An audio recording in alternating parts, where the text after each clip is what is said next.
question that I get asked probably more than just about anything else is how to program a DMR radio. And it's not hard once you understand some basic concepts. But I went through a lot of trial and error, and I think Terry did too. I think there were times I was ready to throw my radio away when I was trying to learn this. And so hopefully I can present this in a way that will make some sense and clear up some of the confusion. So first off, what is DMR? And DMR mobile radio is an international digital radio standard developed by the European Telecommunications Standards Institute and first ratified in 2005. More than a decade ago, vendors and users of radio systems recognized the existing analog trunking standards required updates with modern techniques to provide improved voice quality, improved functionality such as location information, improved security, and improved channel efficiency. Two-slot TDMA, which is time division. We'll get into that here in a little bit. So what are the advantages of DMR? First off, the ability to communicate around the world with only a technician class license. You don't need a general, you don't need an extra, and I've made contact, as a matter of fact, recently I contacted somebody in Moldova. So, I mean, if you get on the worldwide top group, there's people on there all the time. Top groups allow for operators to communicate by geographic region or by special interest. There's some other digital modes, D-Star, Yaesu, those are reflector-based, whereas the top groups that are set up in DMR, some are geographically based, others are by topic. Like for example, we have a National Weather Service Memphis talk group. There's a Memphis Metro, which would be geographic. There's Aries talk groups. There's literally, I don't even know the total number of talk groups out there. If you're interested in something, chances are you can find a talk group for you. TDMA allows for multiple QSOs simultaneously on the same repeater. If you're using a repeater to communicate, basically it transmits for 30 milliseconds and then it switches and somebody else can transmit for 30 milliseconds. And it switches so fast that nobody realizes that it's happening, for lack of a better explanation. So you got to talk real quick, huh? Yep, exactly. There you go. And there are multiple methods for getting on the DMR network. And there are multiple methods for D-Star and Yaesu as well. But you don't have to have a radio to be able to utilize this. Allows certain agencies to reach a larger geographic area. This one, when I first got into DMR, one of the things that came up was the National Weather Service. They used Talk Group 31471, and that is because the reason they chose this mode was so that they could reach all 55 counties in their forecast area, because they've got counties in Arkansas, they've got some in the Missouri Bootfield, North Mississippi, West Tennessee. There's not a single analog repeater that can cover that entire area. So they chose to use DMR as their primary method of communicating during severe weather. So some disadvantages.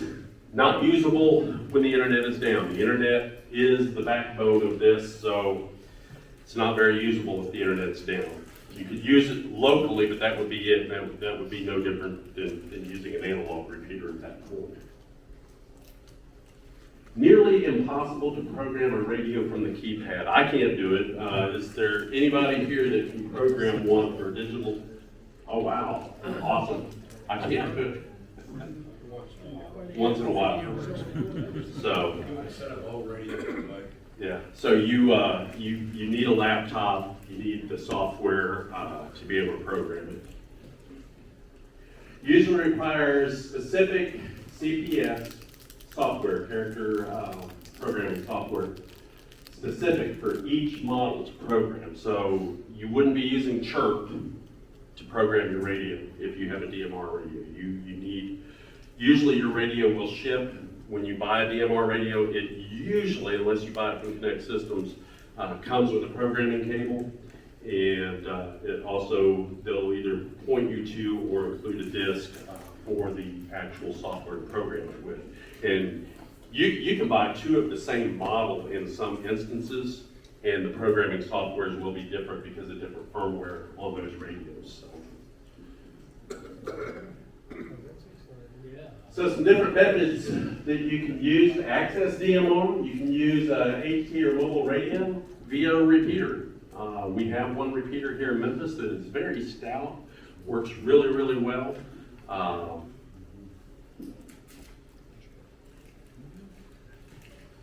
HT or mobile radio via a hotspot. It comes in very handy if you're out of range of the repeater, or the repeater's tied up because you've got more than two users trying to use it, and you want to talk on a different talk group than what they're using. Your hotspot will come in handy. Most of them are Raspberry Pi based. Got one here. This is a Raspberry Pi one. They have some, like the OpenSpot has its own built-in battery, rechargeable battery in it, so you don't even have to provide power to it. But I know folks, Perry, I'm calling you out again, literally turned on the hotspot feature on his mobile phone and connected his DMR hotspot to it, and could drive around town and talk from an HT and access DMR. USB dongle and Blue DV. This is a PC-based solution. I have here the Northwest Digital Products Thumb DV 3000. This thing is not a thumb drive. It's a rather expensive USB device. All it is it's a decoder chip for your voice to be able to access that. And then there's free software called Blue DV that you can fire up and get on the DMR network. So you can do it from any PC, as long as you've got an internet connection. DroidStar from a mobile phone. So this, let's see.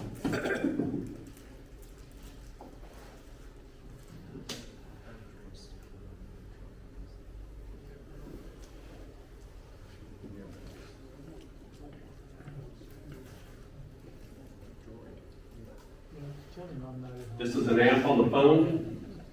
It'll work with Android or iPhone, and if you get it configured, you can connect. I've got it on Top Group 91. I'm hoping that somebody will chime in here. I'll let someone just quick key. But yeah, you can access DMR this way. So consider it a lot like Echolink.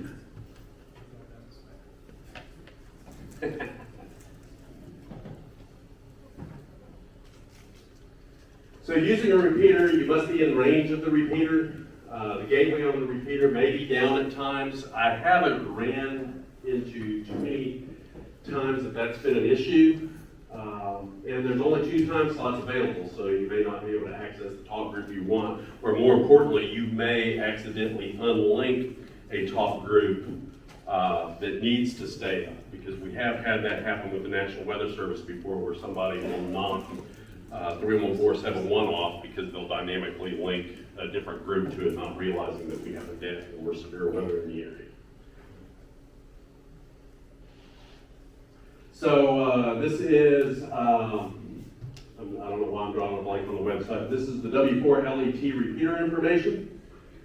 So it's 70 centimeter, 443.0125, a positive 5 offset, and repeater both? yes, yeah, it is. I'm sorry, I was drawing a blank on that. Thank you.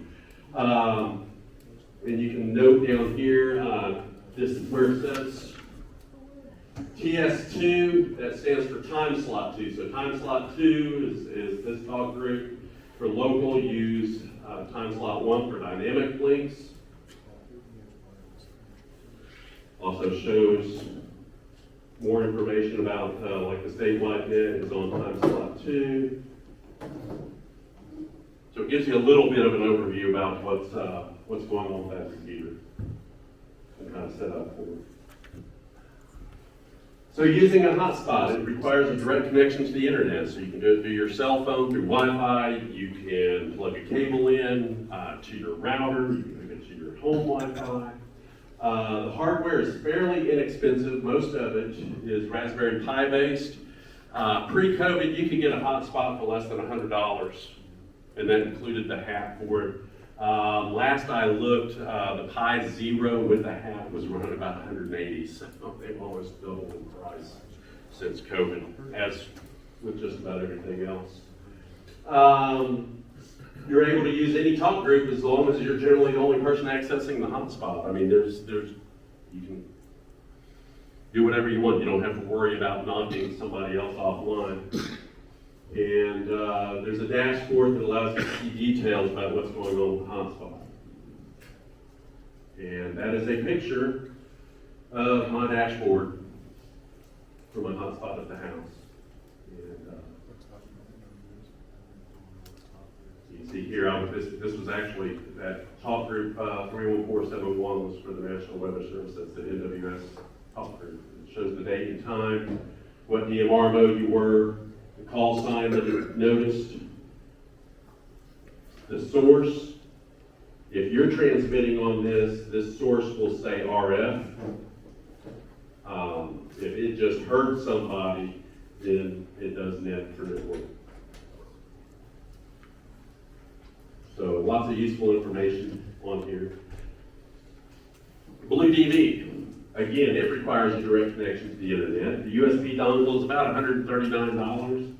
And last I looked, they were out of them with no notification on when they might restock them. So the software is free, and it can use DMR, D-Star, or Fusion. The last heard feature, which I'll show you a screenshot here in a minute, is useful for seeing call signs, and it requires a PC or laptop. I haven't tried it from a tablet. There is a mode where you can put it in like a server mode, and if you're on the same network, there's an app you can put on your phone or tablet and connect to it, but I haven't done that.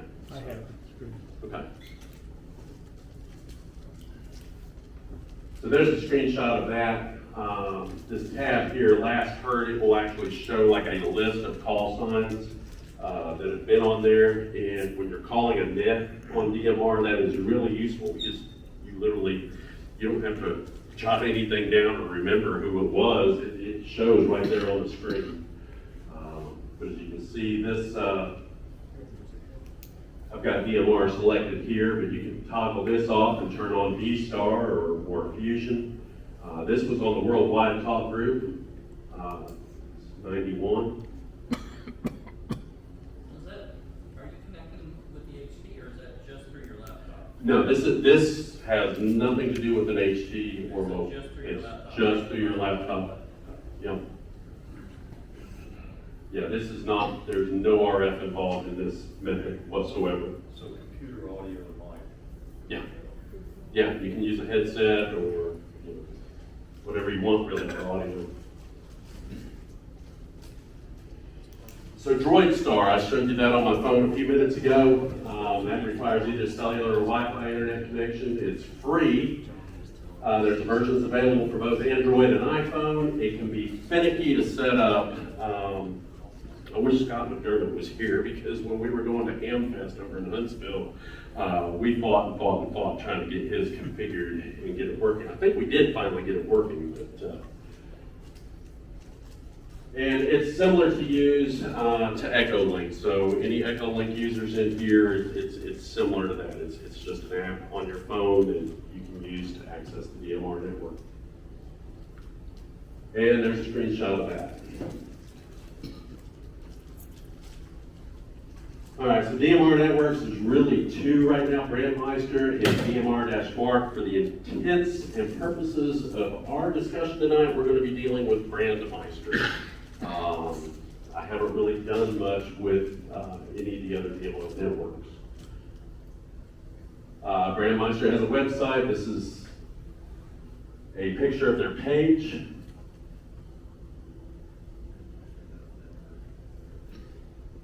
And you can go to your profile You can see there's a picture of me, and it shows, if you click on last heard, it will show my last 10 communications of DMR, so that can be useful. And over here on the left, there's all kinds of things you can select if you want to see what talk groups are out there or what repeaters are out there. So if you click on the talk groups, this is the first page of talk groups. There are, I think there were like 31 pages of talk groups when I took that. So quite a few. And you can see that a lot of them are broken down by country. 91 is worldwide. That's a very popular one. 93 is North America. And then I scroll down and circled some. 3147 is the Tennessee statewide talk group. And then 31471, you've heard me say that a few times tonight, that's the Northwest, or the National Weather Service, Memphis. TN Skywarn M-Tiers is 31472. Tennessee Aries is 31476, and TEMA is 31478. You don't have to remember these, you can look them up at Grandmeister anytime you want. There is one, for whatever reason, I could not find one talk group that I was specifically looking for on Grandmeister. And it's still in existence because I discovered it, and I asked Ian Lucas, hey, is this talk group still around, still alive? And that's Memphis Metro, so that's 314-706. I don't know why Grandmeister's not listing it, they used to, but that's the local one, and you'll hear some talk on there from time to time. So, some terminology. Talk group, that is basically it's a grouping by interest or geographic area.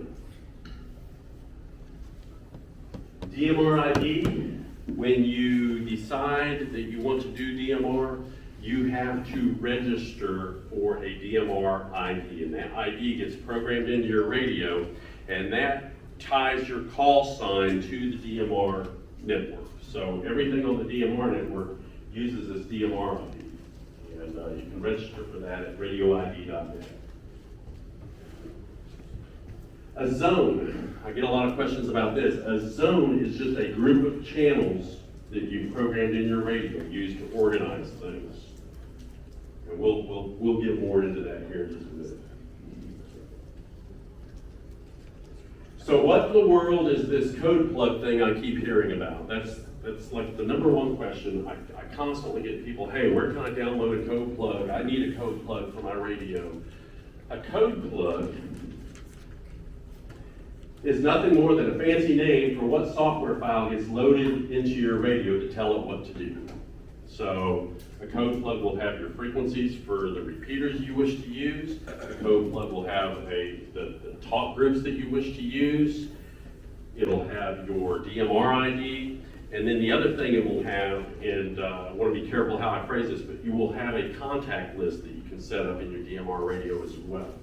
And the contact list should not be confused with your DMR ID. The contact list is basically a list of everybody else's DMR IDs, so that on your radio it will actually display the call sign in text of the person making the call when you hear them.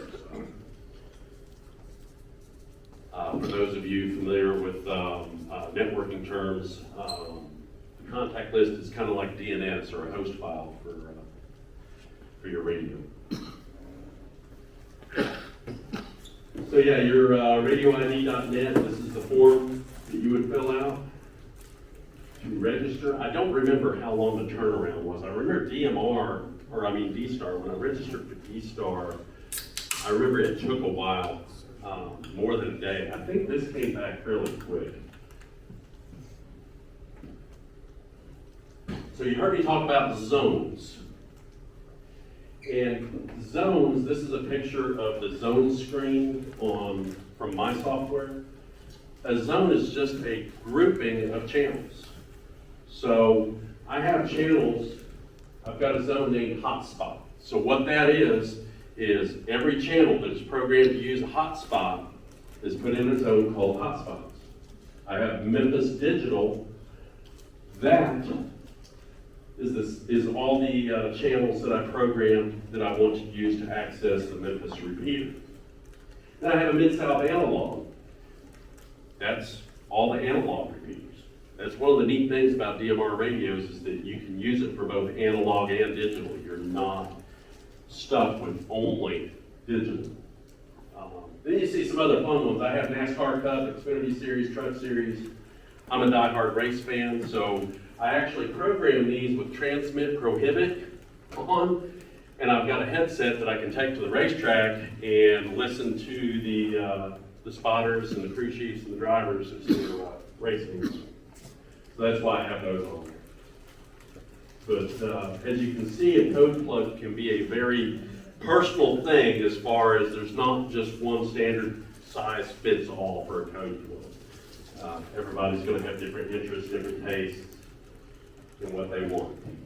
So trying to put this all together, the first step when you're programming your radio, if you get a new radio, would be to, if you haven't registered for your ID, register it, but put in your ID. That's going to be required for you to get onto the DMR network.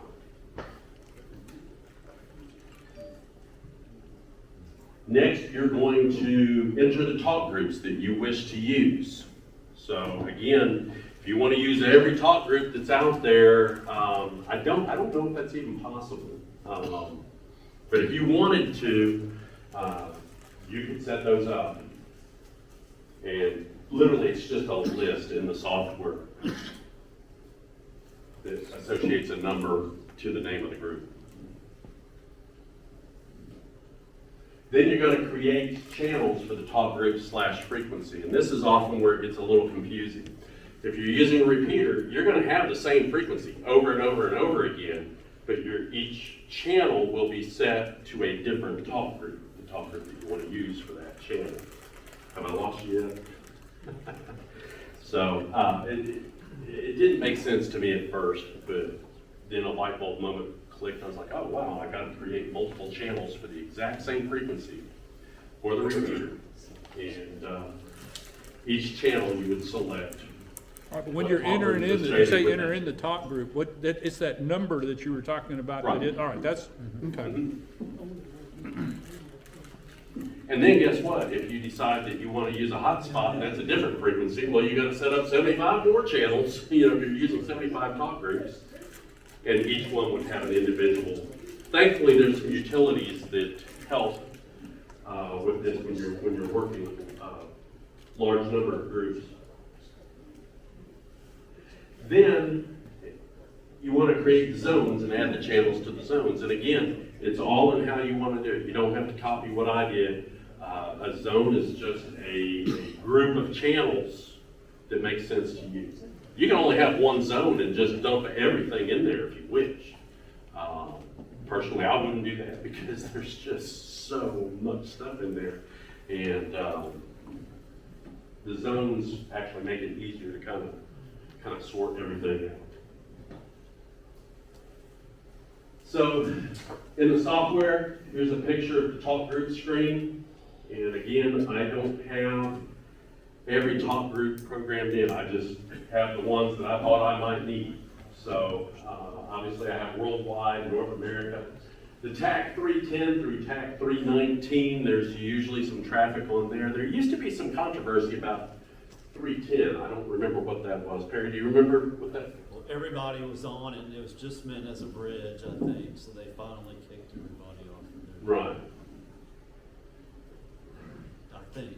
Dan probably knows better than I do. Well, they were having nets on it, and people were just camping out on it. It was only supposed to be a chat group where you contacted somebody that had moved over to it. Right. I remember saying something about that because there used to be a Facebook group for TAC 310, but that's been a few years ago that happened, and I forgot about that. So this would be the channel screen where you program in. This is where the meat and potatoes are. This one that says R Memphis Metro. Your channel names have to be unique. I chose R Memphis Metro, R meaning repeater. So when I'm looking at this, I know that I'm hitting the repeater. So up here, I've got the 443.0125, then 448.0125. The channel type, digital. If I drop that down, you've got two choices, digital and analog. Under transmit power, turbo. You can select turbo, or on this particular radio that I have, there's turbo, there's high power and low power. And I forgot to mention, that's one of the biggest advantages of using a hotspot. If you have a hotspot that you're using, turn that transmit power down to low. Save your battery. There's no sense in burning up your battery when your hotspot's 5 or 10 feet away from you. So, I think what else is on here to make note of. Under the digital section here, under contact, if you click this button, this will then search through the list that you'd already defined of the talk groups that you want to use. That's why I say you have to decide what talk groups that you want to use first before you get into setting up your channels. The color code, that's going to be based on what the repeater specifies. If you're using a hotspot, it doesn't really matter. There's a receive group list. This is a feature that I don't use much. One of the neat things that they have on here is in some radios, some brands of DMR radios do require that you set up a receive group. But a receive group is basically the group of talk groups that you want to be able to hear at any time. So you can actually, I can have this on Memphis Metro, but if I set up a receive group list, I can put the statewide talk group and talk group 91, and anytime there's traffic on any of those, I would hear it, but not be able to transmit to it. I would only be able to transmit to the Memphis Metro. I can't think of a useful application for that. I think it would get too confusing to me, but I'm sure there are folks. Anybody here use receive groups? Early on the old MD 380s, you didn't have promiscuous mode, so if you wanted to monitor a time slot and hear traffic on two different groups, you had to put those groups in the Okay. receiver. All right. Now, Motorola or something like that for your handheld, that's what you have to do. this looks like a UV5R, but if I read the faceplate, it says DM5R. It's a bow thing. This is probably the cheapest DMR radio you can get a hold of. And for some reason, it will not work unless I put a receive group in. So like if I'm programming for talk group 91, I have to have a receive group somewhere in this radio that includes that talk group, where it will not receive. It's the strangest thing. So I don't think they make that anymore. I believe that was around $55 or $60 at the time, but I remember looking for it before and I couldn't find one, and it kind of got a bad rap on some of the groups that I've seen, but it does actually work. I keep it on my desk at work. And you got one? $14. 14. What is that? Some no-name Chinese. Okay. But it's dual time slot. Awesome. So it's a tier 2. So if somebody wants to do this cheap, come talk to me. Right. Now up here, if you were to select this channel type from D digital to A analog, this section would be ungrayed, and this is where you can have your CTS codes, your CSS codes, and so forth for your analog modes.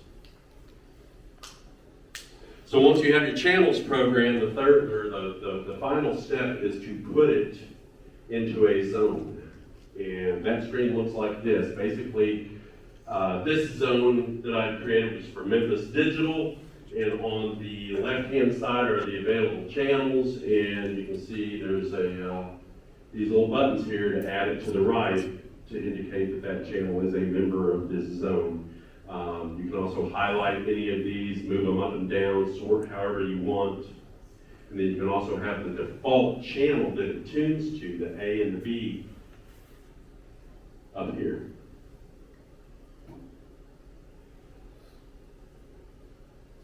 So I mentioned the digital contact list. It is not necessary to have it, but oh, is it a wonderful feature to have, because you can see the call sign of the person contacting you. So it allows the radio to display the call sign of the person transmitting. You can download a CSV file at www.dmrcontacts.com, and they segment it by what kind of radio you're using. So if you have an Anytone, there's an Anytone sheet. If you have a TYT, they've got a TYT file. And as of this morning, there are 231,317 unique DMR IDs. Now that was this morning, I'm sure it's grown since then. Why that matters is if you haven't already bought a DMR radio, the older Anytones and the B-Techs, I can't remember, what was the limit? Was it like 170,000, something like that? So they had a limit. You would already exceed this limit with the number of DMR contacts. And so how do you go? You would have to pare that CSV file down and say, well, I'm probably not going to talk to anybody from Yugoslavia, so let's take all the Yugoslavian DMR IDs out, or, you know. And it would take you time to pare that list down. This radio here, the 878-2, can hold up to 500,000 DMR contacts. You can have up to 500,000 different users. And I don't know when and if we're going to get to that point. So this is a highlight of the screen of the DMR contact list. I will, I think I actually included it as a note, but this is a large file. When your software goes to work with it, expect your computer to choke. I'm not kidding. It will, the software will even say not responding, and you just sit there and let it churn through that thing, and then go have a cup of coffee, come back, and hopefully it's done. When you're navigating from screen to screen, down here they try to break it down 1 through 20,000, 20,000 through 40,000, and so forth. If you move from these selections, it'll just bog down and just be really slow. There's just no way around it. It's just because there are so many. So yeah, I put that as a note. Please be patient when working with the contact list. So it will try your patience. So the radio ID list, I don't know, this is my radio ID. This is not to be confused with contact list. This is the ID that you register for at radioid.net. And program that in there, put in your call sign, that's all you have to do for that. Import, export are your friends when programming with a DMR radio. Now what's different, and I wish this showed up bigger on the screen, what's different in Chirp, if you do import, export, there's only one thing to import and export, and that's your analog list. Here, they break it down by literally the channel, the top group, the DMR ID list. Everything has its own unique CSV file that it creates when you export or import. But one of the things I like to do with the import export, let's say I buy a new hotspot and I've got it on a different frequency than everything else. I'll export my channels and I'll find a group of those channels and load it up in Excel and just use the fill feature with the new frequency and then import it back into here and write it to the radio. That's the quickest way I found if you're trying to program for like 75 or 80 channels or however many. So we talked about receive groups already. Like I said, some models do require you to have it. The Anytone 878 doesn't. So options, the options screen in the software, these radios are APRS capable. I haven't really used that. I need to delve into that. I set up dark mode on mine. I don't know why, but I like my computer screens dark. I like my radio screen dark with the white text. Just seems to make it easier to read. You can have a custom boot image. Actually, if I turn mine on, the boot image, it will actually show a picture of the Indianapolis Motor Speedway emblem. Some of I've heard IndyCar nuts. But you have it. I think my other radio, I have a B-Tech that it's got the Aries logo in the boot image, but you can customize it however you want. And there's a ton of other options in there that you can set. So last but not least, write your file to the radio. You can go into Device Manager, like on the Anytone, it shows as a COM port. I think it says GD32 for whatever reason. I don't know why they named it that, but that's what it says. And so you would set your COM to that COM port, whatever one it lists as Device Manager, and then literally write it to the radio, and it sends it there, and then you're good to go. So I had one more slide, but so I know I've thrown a lot at you. Does anybody have any questions or comments? Question, new tech. I was gonna buy a radio to try to get lost in there. Uh-huh. Would you go with the Anytone, or you mentioned you had a B-Tech?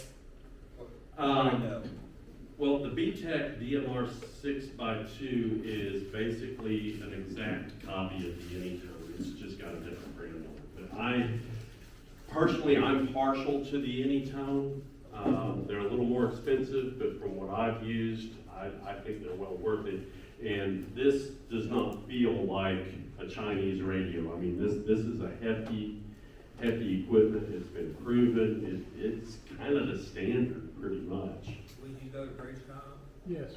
Yeah, Okay. they offer a lot of support, Okay. and they'll probably do a much better job of explaining all this than I can ever do. Their support is really. But they're pricey. They're proud of their stuff. I remember from the Hamfest thing.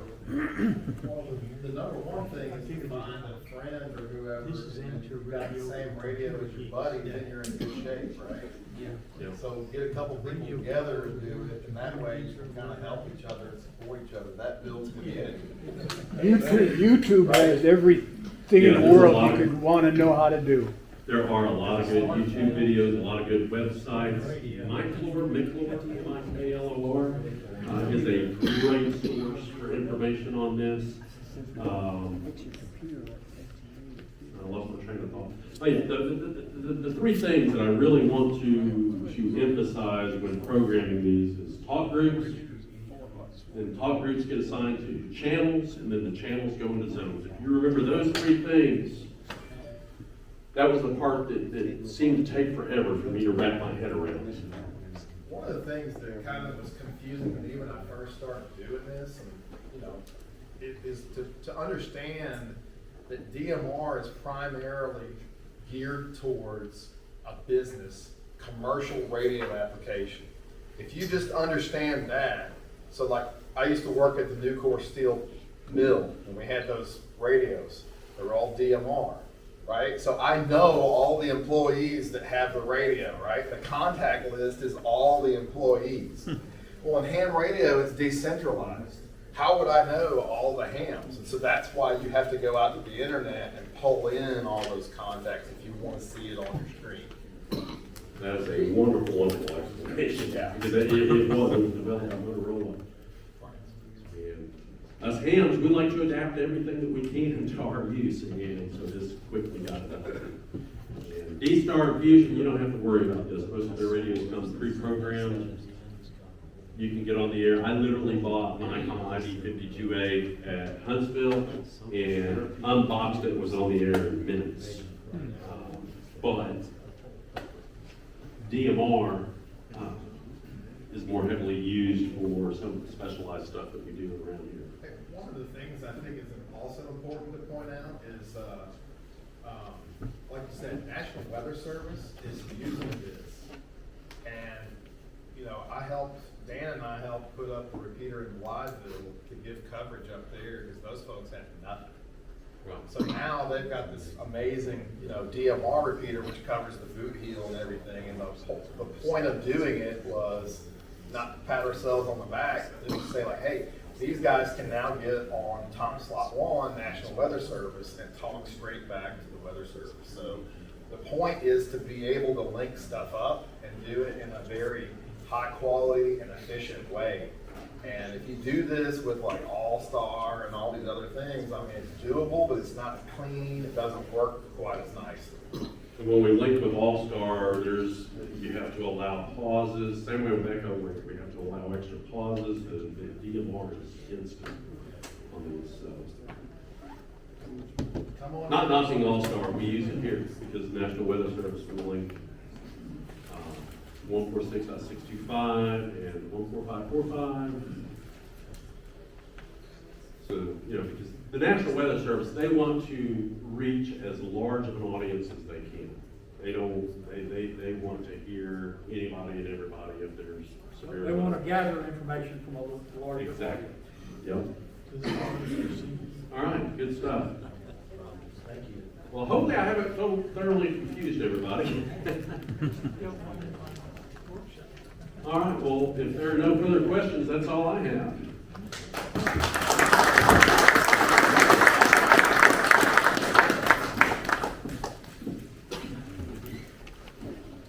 Thank you, John. I know I was sitting back here jotting away, so I may be reaching out to you to get some help Feel free with to. what I did right now.